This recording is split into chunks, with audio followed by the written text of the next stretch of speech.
General knowledge सामान्य ज्ञान की दुनिया में फिर से आप लोग का स्वागत है। तो आज का वीडियो का टॉपिक है साइंस विज्ञान, जो आज से स्टार्ट हो रहा है। पूरा बेसिक लेवल से शुरू कर रहा हूँ। आप लोगों को पार्ट वाइज पार्ट यूट्यूब के माध्यम से हर दिन वीडियो अपलोड किया जाएगा। अगर आप कोई भी जनरल कंपटीशन की तैयारी कर रहे हैं तो आप लोग इस चैनल से जुड़ जाए। तो अब चलते हैं, वीडियो को स्टार्ट करते हैं। तो आपका प्रश्न है, जीव तथा जंतु विज्ञान का जनक कौन है? तो आप लोग को याद होना चाहिए, जीव तथा जंतु विज्ञान का जनक कौन है। तो इसका सही उत्तर हो जाएगा अरस्तु। अरस्तु जीव तथा जंतु विज्ञान का जनक है। अगला प्रश्न है, जीव विज्ञान शब्द का प्रयोग सर्वप्रथम किसने किया था? तो ये दो लोग थे जो जीव विज्ञान का शब्द का प्रयोग सर्वप्रथम सबसे पहले किए थे। इसका नाम हो जाएगा लैंडमार्क, जो फ्रांस के थे, और एक और थे ट्रेविर नेस, जो जर्मनी के थे। ठीक है। अगला प्रश्न है, जैव विकास को सर्वप्रथम किसने समझाया? जैव विकास को सर्वप्रथम किसने समझाया? तो इसका सही उत्तर हो जाएगा लेमार्क ने, जो सर्वप्रथम जैव विकास को समझाया था। ठीक है। अगला प्रश्न है, चिकित्सा शास्त्र का जनक कौन है? चिकित्सा शास्त्र का जनक कौन है? इसका सही उत्तर हो जाएगा हिप्पोक्रेटस, जो चिकित्सा शास्त्र का जनक है। अगला प्रश्न है, वनस्पति विज्ञान का जनक कौन है? वनस्पति विज्ञान का जनक कौन है? तो इसका सही उत्तर हो जाएगा थियोफ्रेस्टस, जो वनस्पति विज्ञान का जनक है। क्या नाम है इसका? थियोफ्रेस्टस। ठीक है। अगला प्रश्न है, रसायन विज्ञान का जनक कौन है? बहुत अच्छा क्वेश्चन है। रसायन विज्ञान का जनक कौन है? तो इसका सही उत्तर हो जाएगा लेवोजियर, जो आप लोग को भी पता है रसायन विज्ञान का जनक कौन है। अगला प्रश्न है, मानव विकास इतिहास परंपराओं के संबंधित विषय कहलाता है। क्या कहलाता है? एंथ्रोपोलॉजी कहलाता है, जो मानव का विकास इतिहास परंपराओं के संबंधित विषय कहलाता है। ठीक है। अगला प्रश्न है, गैसों के विसरण के नियम का प्रतिपादन कौन करता है? मतलब कौन है? ठीक है। गैसों का वितरण का नियम का प्रतिपादन है, क्या है? ग्रहम। अगला प्रश्न है, ग्रहों के गति का नियम प्रतिपादित किया था, कौन किया था? इसका राइट आंसर हो जाएगा जॉन्स कैपलन ने किया था। E बराबर MC स्क्वायर का समीकरण किसने दिया? बहुत मस्त क्वेश्चन है। E बराबर MC स्क्वायर का समीकरण कौन दिया था? इसका सही उत्तर हो जाएगा आइंस्टीन ने दिया था। अब देखते हैं अगला प्रश्न क्या है। जड़त्व का नियम का खोज कौन किया था? जड़त्व का नियम का खोज गैलीलियो ने किया था। जड़त्व का नियम का खोज कौन किया था? गैलीलियो ने। अगला प्रश्न है, गुरुत्वाकर्षण के नियम का प्रतिपादक है न्यूटन। अगला प्रश्न है, प्राकृतिक वर्ण सिद्धांत के प्रतिपादक है, कौन है? डार्विन। अगला प्रश्न है, उत्परिवर्तन का सिद्धांत दिया था, कौन दिया था? ह्यूगो डी ब्रोज ने। फिर से नाम सुन लीजिए, ह्यूगो डी ब्रोज ने क्या किया था? उत्परिवर्तन का सिद्धांत दिया था। अगला प्रश्न है, नेचुरल सेलेक्शन का सिद्धांत दिया था, कौन? डार्विन ने। डार्विन ने एक और दिया था, जो नेचुरल सेलेक्शन का सिद्धांत दिया था। अगला प्रश्न है, विकास के सिद्धांत का प्रतिपादक है, कौन है? चार्ल्स डार्विन है। विकास का सिद्धांत का प्रतिपादक चार्ल्स डार्विन है। अगला प्रश्न है, आनुवांशिकी का जनक कौन है? आनुवांशिकी का जनक कौन है? तो गैगरिन जॉन मेंडल है, जो आनुवांशिकी का जनक है। मेंडल ने अपने उपयोग के लिए चयन किया था, कौन सा पौधा का चयन किया था? वो मटर का पौधे का चयन किया था। आप लोग 10th क्लास में पढ़ चुके हैं। मेंडल ने अपने प्रयोग के लिए कौन सा पौधे का चयन किया? मटर के पौधे को चयन किया। ठीक है। अगला प्रश्न है, आनुवांशिकता के विज्ञान को, आनुवांशिकी इसको इंग्लिश में बोलते हैं जेनेटिक, आनुवांशिकी को इंग्लिश में क्या बोलते हैं? जेनेटिक्स। ठीक है। कहा था, क्या हुआ था? आनुवांशिकता के विज्ञान को आनुवांशिकता कहा था, जो कौन कहा था? W वाटसन ने कहा था। ठीक है। अगला प्रश्न है, आनुवांशिकता उत्परिवर्तन होता है, क्या होता है? क्रोमोजोम में होता है। आनुवांशिकता कहाँ उत्पन्न होता है? क्रोमोजोम में होता है। आनुवांशिकी का इंग्लिश क्या बोले थे? जेनेटिक्स, जो कहाँ उत्पन्न होता है? क्रोमोजोम में। अगला प्रश्न देख लेते हैं, सर्वप्रथम जीन शब्द का प्रयोग कौन किया था? सर्वप्रथम जीन शब्द का प्रयोग कौन किया था? जोहानसन ने किया था। अगला प्रश्न है, जीन अवस्थित होते हैं, जीन कहाँ होते हैं? गुणसूत्र में होते हैं।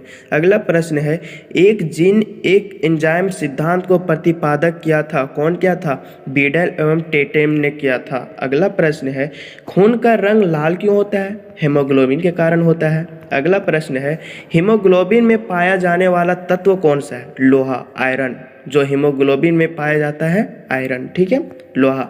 अगला प्रश्न है हीमोग्लोबिन यौगिक है कौन, हीमोग्लोबिन यौगिक है किस चीज़ का, प्रोटीन का। अगला प्रश्न है खून थक्का नहीं जमता क्यों, हीमोग्लोबिन में रोग होता है इसलिए खून थक्का नहीं होता।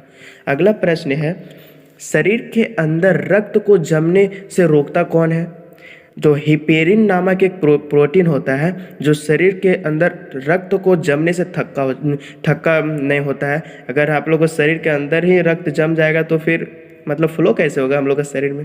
तो हिपेरिन नामक प्रोटीन हम लोग को सहायता करता है खून को फ्लो होने में, मतलब और सेल में जाने के लिए, खून को भेजने के लिए। ठीक है, अगला प्रश्न है हिपेरिन नामक प्रोटीन का उत्पादन कहाँ होता है, ये भाई कहाँ बनता कहाँ है, ये यकृत में बनता है। अगला प्रश्न है रक्त का अध्ययन कहलाता है, खून का अध्ययन क्या कहलाता है, हेमाटोलॉजी कहलाता है जो रक्त का अध्ययन कहलाता है। अगला प्रश्न देख लेते हैं रक्त के थक्का बनने में सहायक है, रक्त के थक्का बनाने में कौन सहायक है, कौन सहायता करता है, प्लेटलेट्स करता है।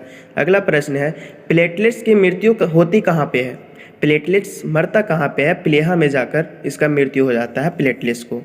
प्लेटलेट्स क्या करता है, रक्त को थक्का करता है। ठीक है, अगर हम लोग को थोड़ा कट जाते हैं हम लोग हाथ उथ में तो देखते हैं कि खून बहता है तो कुछ देर में आप लोग अपने आप मतलब बंद हो जाता है, तो रक्त को थक्का कर देता है, प्लेटलेट्स ने कर देता है। ठीक है, अगला प्रश्न है रक्त का थक्का जमने में सहायक विटामिन कौन सा है, विटामिन के है जो रक्त को थक्का मतलब जमने में सहायता करता है। ठीक है, अगला प्रश्न है रुधिर का तरल भाग होता है प्लाज्मा, ये आप लोग को भी पता है। रक्त का कितना भाग प्लाज्मा होता है, 60% होता है प्लाज्मा। ठीक है, अगला प्रश्न है पदार्थ की चतुर्थ अवस्था है प्लाज्मा। अगला प्रश्न है रक्त में पाई जाने वाली धातु कौन सी है, लोहा, जो आप लोग को पीछे भी बता चुके हैं। ठीक है, आयरन।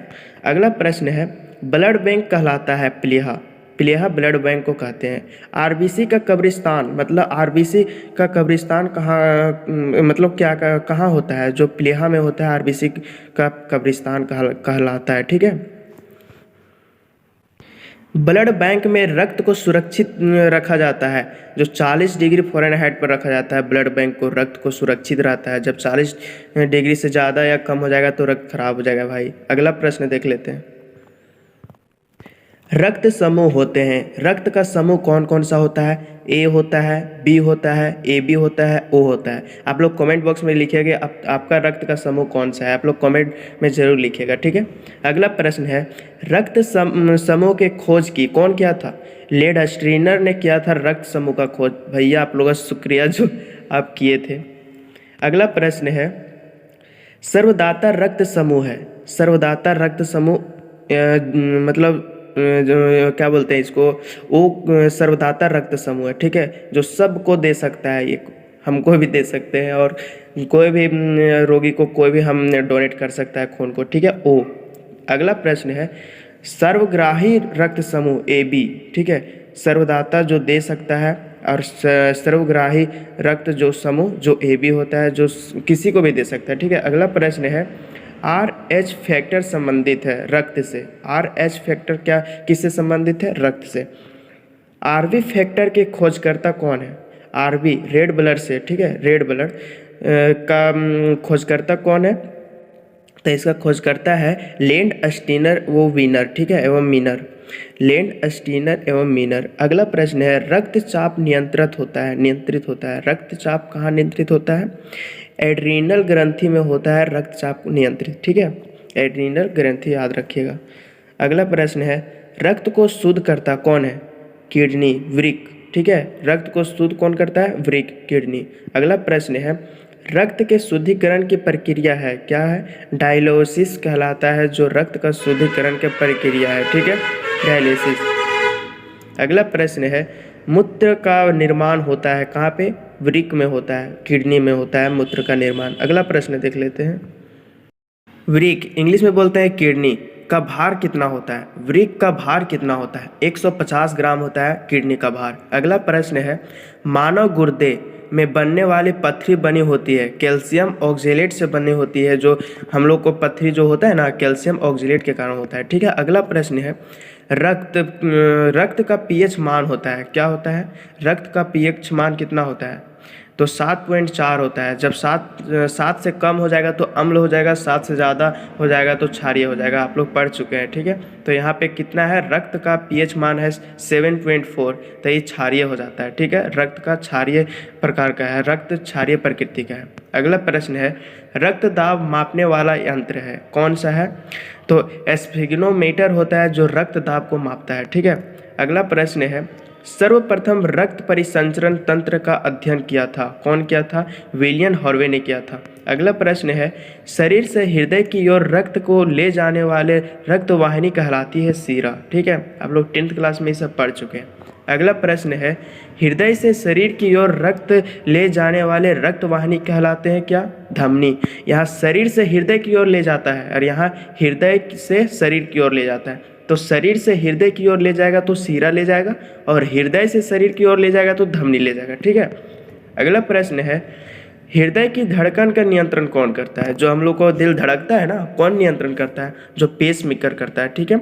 उसमें हृदय के अंदर होता है पेसमेकर, वही हम लोग को नियंत्रण करता है दिल को धड़कने के लिए, ठीक है। अगला प्रश्न है, धारावाहिक सेवन है, क्या है? कृत्रिम हृदय होता है। अगला प्रश्न है और लास्ट प्रश्न है इस वीडियो का, शरीर में ऑक्सीजन का परिवहन कौन करता है भाई? रक्त द्वारा होता है। शरीर में ऑक्सीजन रक्त द्वारा, हम लोग को प्रोटीन भी होता है, ग्लूकोज भी होता है, रक्त के द्वारा ऑक्सीजन भी होता है। तो आज का वीडियो यहीं तक दोस्तों, अब मिलते हैं अगले वीडियो में।